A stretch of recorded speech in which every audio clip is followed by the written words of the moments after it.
सबको जय यीशु की। प्यारे भाइयों बहनों, नवजीवन का संदेश इस शीर्षक के अंतर्गत जीवंत वचन सुनते हुए उस पर मनन चिंतन करते हुए प्रभु का अनुसरण करने के लिए मैं आप सभी लोगों का हार्दिक स्वागत करता हूं।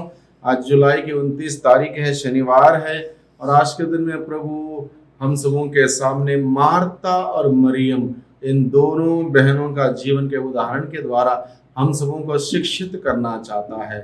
मार्ता और मरियम लाजरुस की बहनें थी और प्रभु अक्सर उनके घर जाया करता था।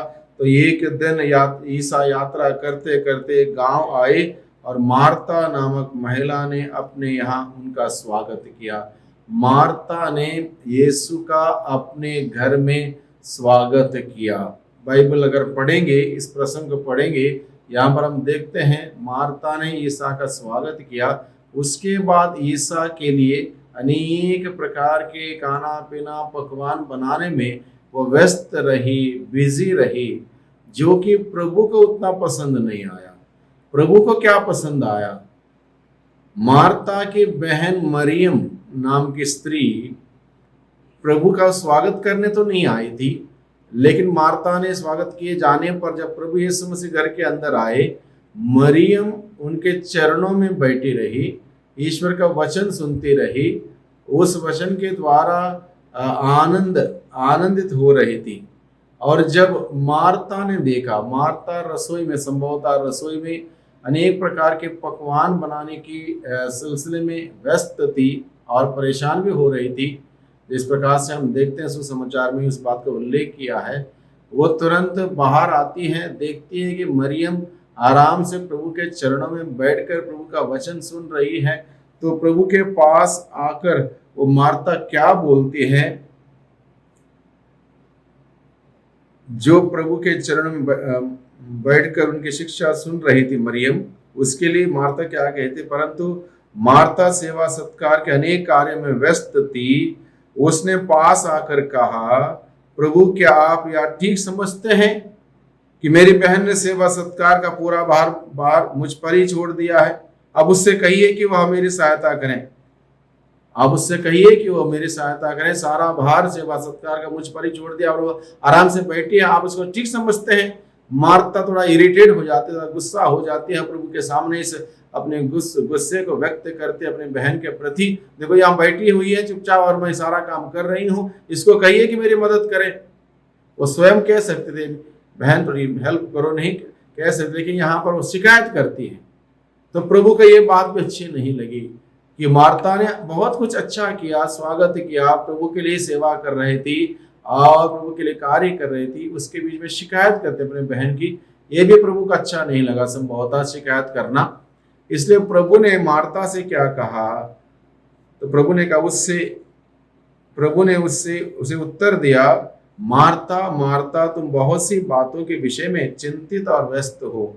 तुम बहुत सी बातों के विषय में चिंतित और व्यस्त हो, फिर भी एक ही बात की आवश्यकता, सिर्फ एक बात की आवश्यकता, उसी के बारे में आप चिंता करो। यानी कि प्रभु का वचन में बताता, तुम सबसे पहले ईश्वर के राज्य, उसके धार्मिकता की खोज में लगे रहो, बाकी सभी चीजें तुम्हें यूं ही दी जाएंगी। ईश्वर के राज्य, उसके धार्मिकता के खोज में लगे रहना, वो एक चीज, उसी में बने रहो, बाकी सभी चीजें तुम्हें यूं ही दी जाएगी। प्रभु का वचन हमें बताता है। यानी कि मरियम ने क्या किया? ईश्वर के राज्य का वचन सुन रही थी और उसी में व्यस्त थी, उसी में लीन थी। लेकिन मार्ता बहुत सारे प्रकार के पकवान बनाने में तैयार थी। इसलिए प्रभु ने कहा, एकमात्र चीज की आवश्यकता वो मरियम ने चुन लिया। वो चुन लिया है, वो उत्तम भाग है, सबसे अच्छा भाग है, उसने चुन लिया। ईश्वर का वचन सुनना और उसको ग्रहण करना, उसके अनुसार जीवन बिताने का प्रयास करना सबसे उत्तम है, यही जरूरी है। प्रभु मार्ता को संदेश देता है। इस प्रकार से हम देखते हैं, मार्ता से प्रभु ने एक महत्वपूर्ण बात बताई, एक बात की कमी है।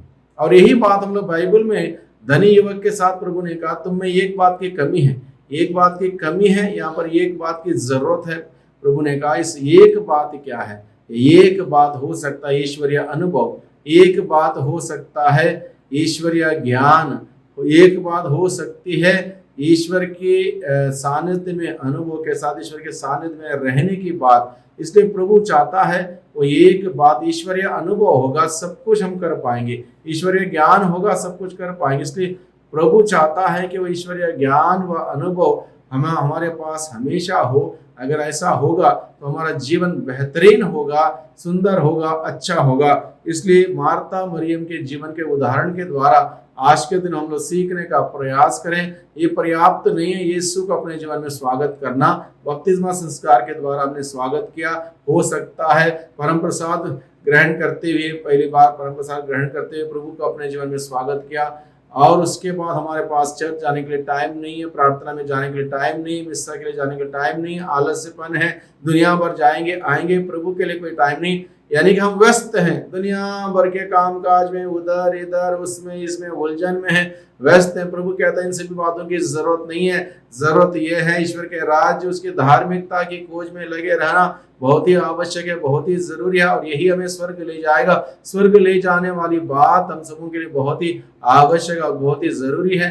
ये बात प्रभु हमें सिखाता है। इसलिए आज के दिन में प्रभु को धन्यवाद है, प्रभु ने हम सबों से बातें की अपने वचनों के द्वारा। इस वचनों के द्वारा हम जीवन बिताने के लिए प्रभु से शक्ति सामर्थ्य मांगे। सर्वशक्तिमान पिता परमेश्वर, धन्यवाद देते हैं आज के दिन में प्रभु आपने हम सबों से बातें की है, आपका वचन हम सबों के सम्मुख रखा है। ये पर्याप्त नहीं कि हम आपका स्वागत करें, बल्कि उस स्वागत के बाद आपके चरणों में बैठे, आपका वचन सुने, आपका वचन पढ़ें और उस वचन को ग्रहण करें, उसके अनुसार जीवन बिताते हुए प्रभु आपके साक्षी हम सभी बन सकें।